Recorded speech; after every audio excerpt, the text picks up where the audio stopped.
విధాత media ప్రేక్షకులకి నమస్కారం. సంకట చతుర్థి గురించి ఈ వీడియోలో తెలుసుకుందాం. సంకట చతుర్థి అంటే మనకి ఎవరైనా సరే వచ్చేటువంటి ఇబ్బందులు కానీ, సమస్యలు, సంకటాలు ఇలాంటి వాటన్నిటిని తొలగించుకోవడానికి మనం గణపతి కోసం ప్రత్యేకంగా ఒకరోజు పూజ చేస్తూ ఉంటాము. అదే మనకి సంకట చతుర్థి. అయితే శనివారం గనక ఈ సంకట చతుర్థి వస్తే చాలా విశేషం, శక్తివంతమైందనమాట. చతుర్థి వినాయకుడి పూజకు శక్తివంతమైనటువంటి రోజు. వక్రతుండ మహాకాయ సూర్యకోటి సమప్రభ, ఈ మంత్రం వెనుక ఉన్నటువంటి మహత్తు ఈ రోజున మనము చాలా ఎక్కువగా పొందుతుంటాం సంకట చతుర్థి రోజు. అయితే ఈ మంత్రం వెనుక ఎలాంటివి ఉన్నాయి, అలాగే సంకట చతుర్థి విశేషతం ఏంటి, ఎందుకు చేస్తాం, ఇలాంటి విషయాలన్నీ కూడా ఈ వీడియోలో ఇంకా ముందు తెలుసుకోబోతున్నాం.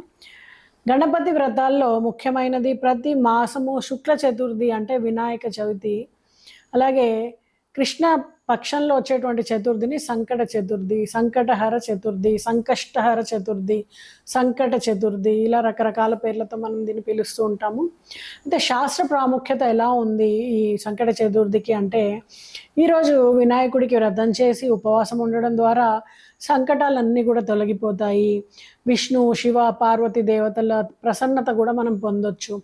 గణపతి తత్వము సంకటనాలని తొలగించేటువంటి తత్వము. గణాలకు అధిదేవత అయినటువంటి ఈ గణపతిని పూజించడం ద్వారా మనకున్నటువంటి సకల దోషాలని తొలగించుకోవచ్చు అనే తత్వంతో, సంకల్పంతో మనం ఈరోజు పూజ చేస్తూ ఉంటాం. అయితే గణపతి సంకల్పాల దైవం.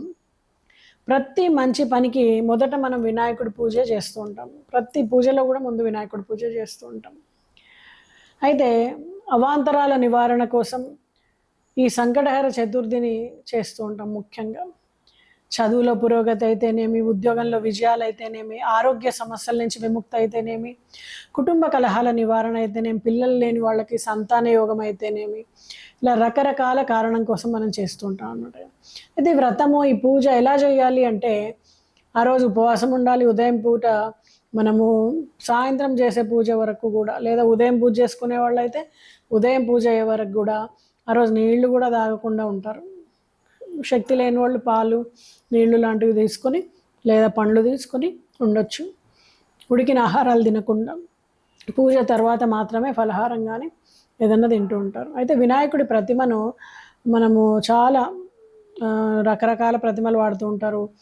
జిల్లేడు కొమ్మతో చేసింది అయితేనేమి, జిల్లేడు వేరుతో చేసిందని, ఎర్రటి గణపతి, పగడపు గణపతి, మరకత గణపతి, ముత్య గణపతి, ఇలా రకరకాల గణపతి ఎవరికి అనుకూలమైనటువంటి జాతకరీత్యా వాళ్ళు. బుధ లగ్నాల వాళ్ళు అయితే మరకత గణపతి, అలాగే కుజ లగ్నాల వాళ్ళు అయితే మనకి పగడపు గణపతి, ఇలా రకరకాలుగా మనం గణపతిని మన జాతకానుకూలంగా తెచ్చిపెట్టుకుంటాం. లగ్నానుకూలంగా పసుపు, అక్షంతలు, కుంకుమతో పూజించి 21 తులసి పత్రాలు, 21 దూర్వా గడ్డిని ఉపయోగించి మోదకాలు కానీ, లడ్డూలు కానీ నివేదించి ఓం గం గణపతయే నమః అనే మంత్రాన్ని 108 సార్లు జపించడం, సంకటనాశ గణేష స్తోత్రాన్ని చదవడం, చంద్రుడి దర్శనం అంటే చంద్రోదయం తర్వాత చంద్రునికి అర్ఘ్యం సమర్పించి మనం అప్పుడు ఫలహారం తీసుకోవడం, దీనివల్ల మనసుకి శాంతి, కుటుంబ సమస్యల పరిష్కారం ఇవన్నీ కూడా జరుగుతాయి. అయితే ఓం గం గణపతియే నమః అనే మంత్రం సాధారణంగా ప్రతి సంకల్పానికి కూడా మనం వాడుకునేటువంటి మంత్రం. అలాగే ఓం వక్రతుండాయ హుం, ఇది తీవ్రమైనటువంటి దోషాలు ఉన్నప్పుడు, ఇబ్బందులు ఉన్నప్పుడు ఓం వక్రతుండాయ హుం అనేటువంటి మంత్రాన్ని మనం చదువుకోవచ్చు. ఈ సంకటనాశ గణేష స్తోత్రము నారద మహర్షి రచించినటువంటిది. విశేషమైనటువంటి ఫలదాయిని. ప్రతి ఒక్కళ్ళు కూడా ఈ సంకటనాశ గణేష స్తోత్రాన్ని పఠించడము కూడా మనము సంకటాలని దూరం చేసుకోవడానికి ఉత్తమమైనటువంటి మార్గం. అలాగే తీపి పదార్థాలు, ముఖ్యంగా మోదకాలు కానీ, కొబ్బరి బెల్లం కానీ, కొబ్బరి తీపులు కానీ ఇలాంటివి మనము ఉపయోగించి గణపతి పూజన చేస్తూ ఉంటాం. సో ఇలా చేసినప్పుడు మనకి తప్పకుండా గణపతి యొక్క ఆశీర్వాదం వలన మన సంకటాలన్నీ కూడా తొలగిపోతూ ఉంటాయి అన్నమాట. ముఖ్యంగా 16 సంకట గణేషులు చేసినప్పుడు వాళ్ళకి ఉత్తమమైనటువంటి ఫలితాలు వస్తాయని నమ్ముతూ ఉంటారు.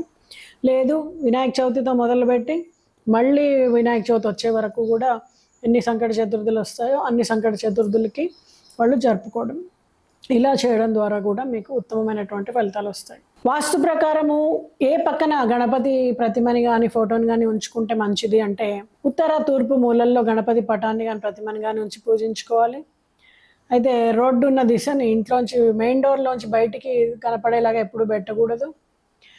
అలాగే సంఖ్యాశాస్త్రం ప్రకారము 3, 5, 9 మూలాంకం ఉన్న వాళ్ళకి ఈరోజు ముఖ్యంగా గణపతి అనుగ్రహం బాగా లభిస్తుంటుంది.